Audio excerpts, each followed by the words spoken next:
Hi, I'm Jill from Close to My Heart. And if you're anything like me, you're always looking for new techniques to use in your scrapbooking and card making. Well, today I want to show you some of my favorite texturizing techniques that are easy to apply and will add loads of interest to your projects. Let's get started. First, I want to show you some non-traditional embossing techniques.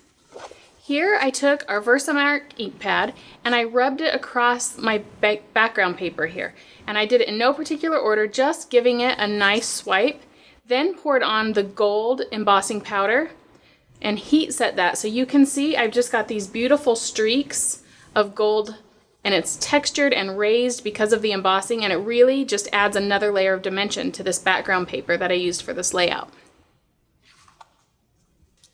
I used the same concept here, but did my dry embossing first. So on this background piece of this honeycomb image, that is one of our embossing folders, and I put that through, got the raised image, and then swiped my Versamark ink pad over the top of the raised image, just light pressure to get the ink only on the raised areas and not in the indents. Then put my gold embossing powder on again, heat set that, and you can see I've just got this really cool raised textured look where the gold embossing has hit that raised area on the embossed piece of cardstock. Now this one is a really fun technique. You can see how on this layout, my focal area, aside from these adorable photos of this little girl, is the journaling. So let me show you how this comes together.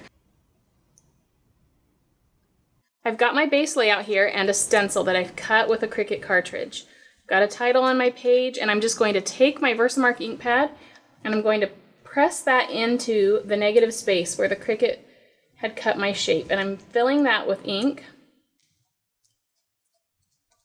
Just making sure I get a nice even coverage in all of those open spaces. Okay, then I'm going to take the stencil off, and I know it's really hard to see, but it's all going to come together. I'm going to take some clear embossing powder and cover that sentiment. Give it a good shake. Transfer the excess.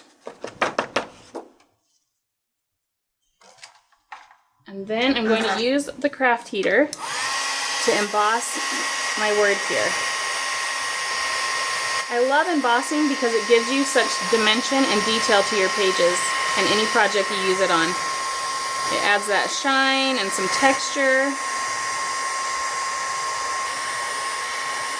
I love the magic of just watching it all melt. As soon as it gets hot enough, you can just see it all start to turn shiny. All right. And I can tell already I didn't get it perfectly covered, but let's just go ahead and show you the technique. Using my watercolors here, which I try to pull out on almost every project because I love the look of watercolors. You can just pick up any color and watercolor right over your embossed area. So here I'm going to mix a few colors so that I get a good wash.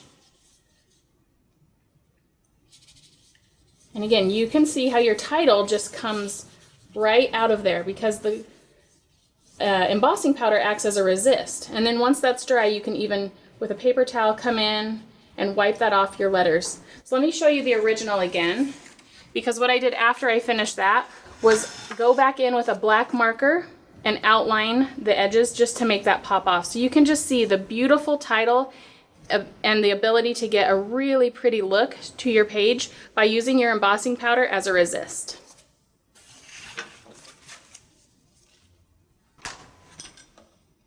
Now the last project I want to show you is this cool card here.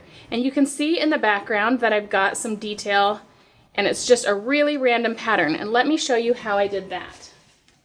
All right, I've got a piece of cardstock, I've got a smoothie ink pad here, and then I'm just taking any embellishment. These are the sangria assortments, but I'm just going to use the packaging from that because what you need is any kind of shiny plastic.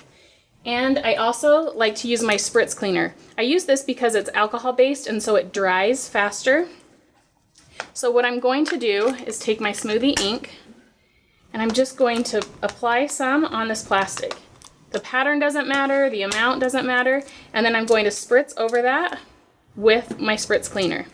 Now you can see I've got this bubbling ink, and the plastic helps to let you really move that around as you put it on your paper. So you can see that when it's wet, I can apply this to my cardstock and it just transfers this ink blot in just a really cool pattern. So you can see every time it's going to be a little different, but the plastic allows you to let it continue to move around until you're happy with its placement. So it's just another really fun way to add a texture and dimension to your project. These aren't the only things you can do with Close to My Heart products to get creative. Be original and inventive on your next project, and don't forget to use our hashtag so we can see the techniques you use. Also, follow us on Facebook, Instagram, Pinterest, YouTube, and our blog, makeitfromyourheart.com, to learn more techniques. And for more information on the products featured in this video, contact your Close to My Heart independent consultant or visit closetomyheart.com.